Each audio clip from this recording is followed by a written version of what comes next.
నమస్తే, this is Sourya. Welcome to our channel. ఈ రోజు మనతో పాటు సీనియర్ జర్నలిస్ట్ దుర్గా వడ్లమణి గారు ఉన్నారు. వారితో మాట్లాడుతున్నాం. నమస్తే మ్యామ్. నమస్తే అండి. సంక్రాంతి పండుగ వస్తుంది. ముందు అసలు లైన్ గా సినిమాల హిట్ పాపులర్ హీరోస్ అందరివి కూడా లైన్ గా ఉన్నాయి వరుసలో. ముఖ్యంగా చిరంజీవి గారి మనశంకర వరప్రసాద్. సో దీనికి సంబంధించి మీరు ఏం రివ్యూ ఇస్తారు? ట్రైలర్ ఆల్రెడీ చూసేశారు. ఎలా ఎంట్రీ అవ్వబోతున్నారు? సాంగ్స్ అయితే మాత్రం అసలు అవసరం ఉన్నట్టు అనిపిస్తుంది. అండ్ వెంకీ గారి క్యారెక్టర్ కూడా మీరు రివ్యూ ఇచ్చేసారు. అంటే చిరంజీవిది ఫస్ట్ సినిమా నుంచి ఇప్పటి వరకు చూసుకుంటే ఆయన ఒక ప్రత్యేకత ఉంటుంది. అంటే తన బాడీ లాంగ్వేజ్ తీసుకుంటే మీరు అది ఆ ఈజ్ ఇంకెవరికి ఉండదు. హార్ట్ అది మీరు ఎన్నిసార్లు చూసినా మీకు బోర్ కొట్టదు. నా ఉద్దేశం అది. ఎందుకంటే పునాది రాళ్ళ నుంచి తీసుకుంటే, మనవరి పాండవుల నుంచి తీసుకుంటే ఒక్కొక్కటి మీరు చూసుకుంటూ రండి. ఆయన ఎలివేట్ ఎట్లా అయ్యారు, ఆయన యాక్షన్ ఎట్లా మారింది, అందులో ముఖ్యంగా ఒక సీరియస్ అండ్ సరదా ఈ రెండు మిక్స్ చేసే విధానం అవును నాకు తెలిసి ఇంకే హీరోకి లేదేమో. ఇది అతిశయోక్తి అనుకోవద్దు, ఎందుకంటే నేను జెన్యున్ గా చెప్తా ఏదైనా కూడా. ఇప్పుడు నాకు ఎవరి హీరోల మీద అంటే ఒకళ్ళంటే ఇష్టం ఒకళ్ళంటే ఇష్టం ఉండదు. సినిమా పరంగానే మాట్లాడతాను నేను. ఆ రకంగా చూసుకుంటే మన శంకర్ వరప్రసాద్ చాలా పెద్ద హిట్ అవుతుంది అనిపిస్తోంది. అనిల్ రావుపూడి అతని పన్ను అందులో కనిపిస్తోంది. అక్కడక్కడ మనకి కొన్ని పాత సినిమాల పోలికలు కనిపించిన నాకైతే బోర్గా అనిపించలే. మీకు ట్రైలర్ చూసినప్పుడు సినిమా గురించి మనకు కొంతవరకు అర్థం అవుతుంది. అంటే నాకు నచ్చిన విషయం ఏంటంటే అతను భార్యతోటి ఉండే విధానం, బయట కొంచెం గంభీరంగా ఉన్నట్టుంటూ మళ్ళా అంటే టిపికల్ ఒక మిడిల్ క్లాస్ మెంటాలిటీ అది కనిపించింది. అంటే మగవాడు అన్నవాడు సాధారణంగా అలాగే ఉండాలి, కంట్రోల్ చేస్తున్నట్టు ఉండాలి. కంట్రోల్ చేయరు, వాళ్ళు చేయలేరు. మనందరం కూడా చూస్తాం కదా. అంటే మనం కూడా విన్నట్టుంటాం, అన్ని వినం. మనం కూడా కొంతవరకు వినాలి, కొంతవరకు వినాం. కాకపోతే మీకు నయనతార కొంచెం స్ట్రిక్ట్ భార్యలాగా ఉంది. అంటే ఆ క్యారెక్టర్ ఐఎమ్ టాకింగ్ అబౌట్. అందులో నయనతార ఇతని కాంబినేషన్ కూడా బాగుంది. చూసారా మీకు, ఇతనికి 70 years వచ్చినా అక్కడ 70 years మనిషిలాగా చిరంజీవి కనిపించడు.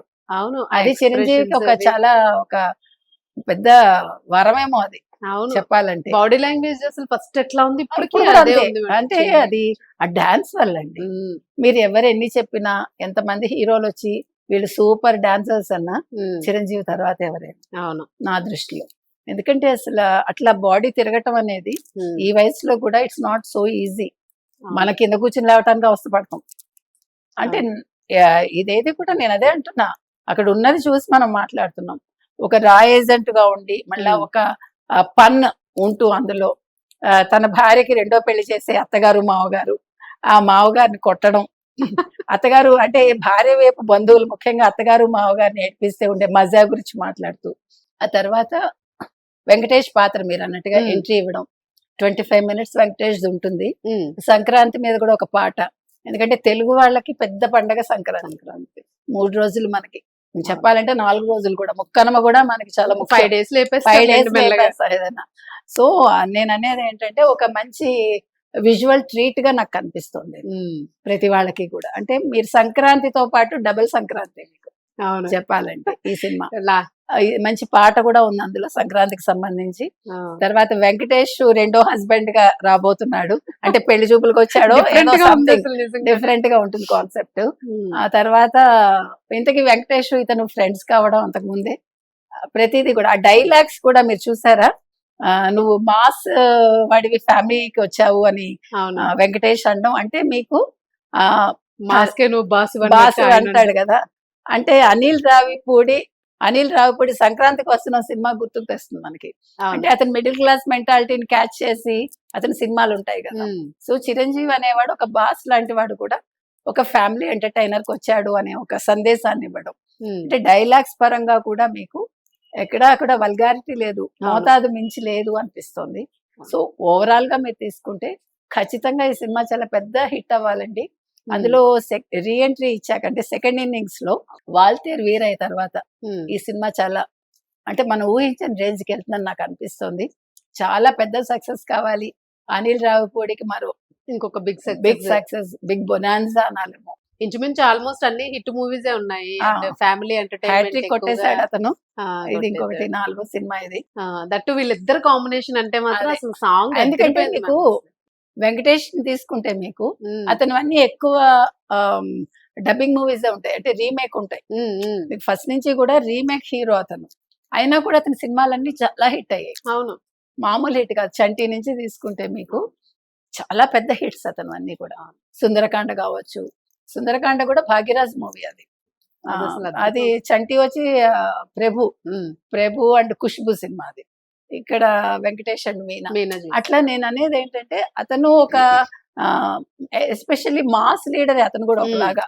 అంటే మిడిల్ క్లాస్ వాళ్ళని అతను చాలా అలరిస్తాడు. ఫ్యామిలీ ఎంటర్టైనర్ అతను.